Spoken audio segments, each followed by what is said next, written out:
21-এর প্রথম প্রহরে দূতাবাস প্রাঙ্গণে অস্থায়ীভাবে নির্মিত শহীদ মিনারে পুষ্পস্তবক অর্পণের মাধ্যমে ভাষা শহীদদের প্রতি গভীর শ্রদ্ধা নিবেদন করেন ইতালিতে নিযুক্ত বাংলাদেশের রাষ্ট্রদূত এটিএম রকিবুল হক। এ সময় দূতাবাসের অন্যান্য কর্মকর্তারাও উপস্থিত ছিলেন। শহীদদের স্মরণে 1 মিনিট নীরবতা পালন করা হয় এবং তাদের আত্মার মাগফিরাত কামনা করে দোয়া করা হয়।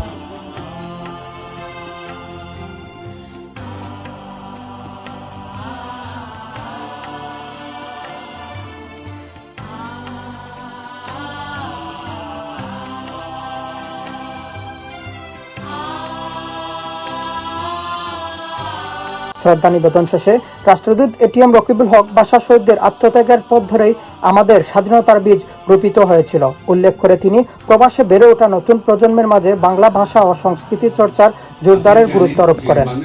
প্রবাসী বাংলাদেশিদের উদ্যোগে পরিচালিত বাংলা ভাষা শিক্ষা কার্যক্রমকে সহায়তা করে আসতেছে। এটা আমাদের একটা কমিটমেন্ট, খুব অ্যাপ্রিশিয়েট করে একটা অনেস্ট এবং হার্ডওয়ার্কিং জাতি হিসেবে। একই সাথে আমি একটা জিনিস এখানে আমি অ্যাকনলেজ করতে চাই, যারা বাংলাদেশিরা এখানে আসে বিভিন্ন ভাবে বিভিন্ন জায়গা থেকে আপনারা জানেন, কিন্তু তারা কিন্তু খুব দ্রুত ল্যাঙ্গুয়েজ স্পিক করে। এটার জন্য কিন্তু ইতালিয়ানরা বাংলাদেশিদেরকে সাধুবাদ দেয় এবং অ্যাপ্রিশিয়েট করে। আমি মনে করি এটার জন্য আমাদের বাংলাদেশি প্রবাসীরা এখানে একটা ভাবমূর্তি একটা তারা উন্নয়নে একটা ভূমিকা রাখছে, সেজন্য আমি সবাইকে ধন্যবাদ জানাচ্ছি। পরে বেলা 11টায় দূতাবাসের হলরুমে এক আলোচনা সভা অনুষ্ঠিত হয়। সভায় ইতালি বিএনপির নেতৃবৃন্দ সহ বিভিন্ন সামাজিক ও সাংস্কৃতিক সংগঠনের প্রতিনিধি এবং প্রবাসী বাংলাদেশিরাও অংশগ্রহণ করেন।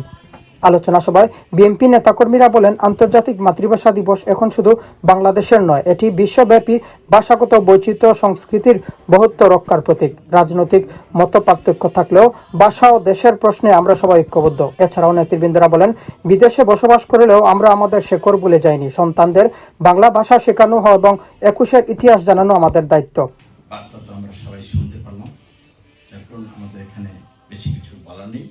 এই মাতৃভাষা দিবস উপলক্ষে ইতালি বিএনপির পক্ষ থেকে সংগ্রামী শুভেচ্ছা জানাচ্ছি। এই মাতৃভাষাকে কিভাবে পরিচর্যা এবং লালন করব উনি সবকিছু বলে গেছেন। আমি শুধু বলবো, আমরা এই 21শে ফেব্রুয়ারি অর্থাৎ অমর 21শে ফেব্রুয়ারি উপলক্ষে আমাদের যারা রক্ত দিয়েছেন তাদের রূহের মাগফিরাত কামনা করছি।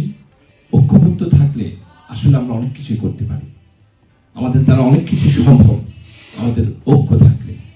তাই আমাদের নেতা বর্তমান প্রধানমন্ত্রী উনি বলেছেন, আমি কোনো দলের নেতা নই, আমি বাংলাদেশের সকল মানুষের, যারা আমাকে ভোট দিয়েছেন, যারা দেননি, যারা ভোট কেন্দ্রে যাননি, আমি তাদেরও নেতা।